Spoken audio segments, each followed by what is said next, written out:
Hey everyone, the iPhone 17 range has been out just over a week. I picked up this iPhone 17 Pro Max at launch and so far I'm loving it. It's a fantastic phone and I'm really happy with my purchase. Now the last iPhone I had was the iPhone 15 Pro Max, and after I had the 15 Pro Max I switched to a few Android phones. And as much as I'm enjoying going back into the world of iOS and iPhone, I do still love Android, and there are a few features which I'm going to miss. So I've got the iPhone 17 Pro Max on the left. I've got my Honor Magic 7 Pro on the right. I think that these are quite a good phones to compare because they're the same size, same thickness, same weight pretty much. And essentially what we've got here is the best iPhone this year and one of the best Android phones this year. Now obviously, Android comes in many shapes and sizes, many flavors. Every company puts its own spin on Android, and you can buy very cheap Android phones or very expensive Android phones. But essentially what we're comparing is the best of the best in both worlds. Now, first feature I'm going to miss is battery. And I'm really talking about battery charging here, because I think the battery life of the Pro Max is pretty good. Historically, battery life with iPhones was quite bad, but they are making a lot of development with that. And they're also making a lot of development into improving charging speeds. In the past, MagSafe charging, I think it was 15 watts, and Qi charging was, I think, 7.5 watts. But we now have MagSafe charging at 25 watts. We can now get 50% charge in 20 minutes if you use a 40-minute adapter with this. And that's incredible. It is incredible. But in the Android world, that's not incredible, that's pretty bad. This Honor Magic 7 Pro supports 100 watt charging. Now it's charging at 60 watts just now, but you can see even just now, the speed of that is insane in comparison.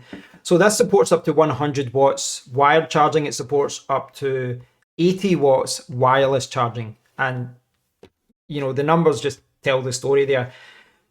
When I was using this phone, I never had to think about charging. I could go into the shower, stick on a wired charge, and it'd come out and it would be full. I never had to plan ahead. Whereas with the iPhone, I think I do still have to plan ahead a little bit and, maybe charge it overnight or make sure I give it a good hour's charge so that I get it up to full. It's not a deal breaker, but it is something that you have to be aware that in the Android world, fast charging is more common. And it's something that Apple need to try and get to. The second feature I'm going to miss is gestures.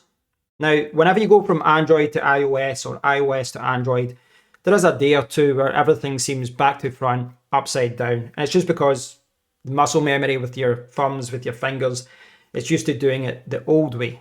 But I'm past that, and I'm really enjoying using the iPhone. I'm really enjoying navigating using it, but I'm missing the gestures on my old phone. Now, typically with an Android phone, you would get the kind of navigation bar down the bottom. You can go home, you can go back, etc. You can open all the apps, and that's still there. You can see that I can select the 3 keys method. You can see the navigation keys, but gestures is something that I have grew to love.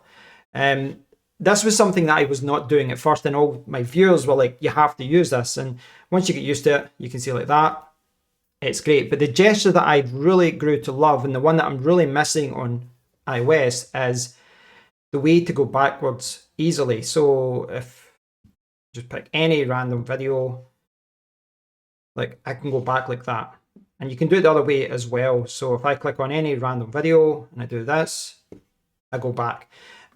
Essentially what that means is I can go back by just swiping there or swiping there. And what that means is I've got a Pro Max style size of phone here. It's a big phone, but with that back gesture, just with your thumb here, either side, it kind of makes it a one-handed phone. It makes it very easy to use. I can quickly browse the web and just do that. And it saves so much time and so much hassle. Now, iOS, do we have that? Well, kind of, but not really. So if you take like the settings area, for example, you go in, I'm in the general settings area. If I swipe left, I go back. That's great. That's what I wanted. That is what I wanted. But look, I'm not going back now. Then I have to go up. And one of the reasons that did not work there is because Android has a universal back button, and all developers have to develop for that universal back button.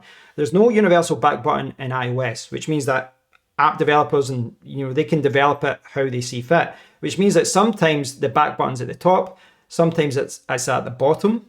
And you'll see if I go to YouTube here, this was my video actually. If I do it even here, like I can't go back because there's no back button set up into the app, the YouTube app, because that gesture is not there, because they've decided that you have to go up there to navigate back. Now, from a development point of view, that means that app developers have free reign to kind of design things how they want. But from my point of view, in this Android phone, it did not matter what I was doing, a game, a video, a terrible website that had too many spam, notifications, etc. I could just go back and I could get out of there. There's been a lot of situations in this where the app of it just hasn't been designed right, so it's become a pain to go back. So you have to then go up to the top or maybe the bottom or the left. It's not universal. Now, I know this isn't a deal breaker for everyone, but once you're used to being able to get out of there very easily, when you go to iOS and you realize that every single app is different, it becomes quite annoying. The last feature I'm going to miss is not going to be a surprise to anyone who watches this channel. It's split screen. Split screen is a feature I have used and loved on Android for many years. And it's something which just isn't on iOS yet. On this phone here, I can just go like that, and I can open YouTube like that. And then when it's open, I can move it around. But I can also, well, what can I do with it? I can maximize it. Or if I open it again, I can put it in here. That goes full screen. But if let me see, I'll do it again. Press it. If I want, what I can do is minimize it. I can just put it to the side, and I can list up different apps here to just open as a shortcut at any point. But the other thing I can do is go split screen. So like that. And if I pick a browser, now I've got YouTube at the top and I've got browsing the web down the bottom. And that's one of the most common pairs that I use, is that I'll be watching a video at the top and I'll be doing some research or, browsing the web, shopping, etc. down the bottom. If you want, you can swap that around, of course, and you can save that as a pair. There's lots of different ways to use it, and it's not just a gimmick. I'm sorry, I'm not holding that right. There we go. It's not just a gimmick. It's very, very practical. You can assign lots of different combinations of apps. You can open up any app. I found myself using it in lots of strange situations, such as you're on a website, you have to add like the 2FA code, or you need to take notes for something. You don't have to switch between the apps. You can just launch it as a mini window and just launch it as split screen. So it's great. I love it, and I just wish that one day this is the type of thing that Apple is going to add. I hope you've enjoyed the video, and I hope you've enjoyed learning about some Android features which I'm going to miss now that I've jumped back into the world of iPhone. Now, it's important to note this was not an iPhone sucks video. It was not an Android sucks video. I don't like those types of videos. Both of these platforms are excellent. There's great phones on both of these platforms, but it really is a reminder that there's always sacrifices. It doesn't matter what phone you buy. There's no perfect phone. There's pros and cons of each phone. So you just have to be aware of that, and you have to focus on what's important to you. So thanks for watching, guys. I'd love to hear your thoughts on this. Please do post a comment below. If you've enjoyed the video, please give it a thumbs up, subscribe to the channel, and until next time, take care.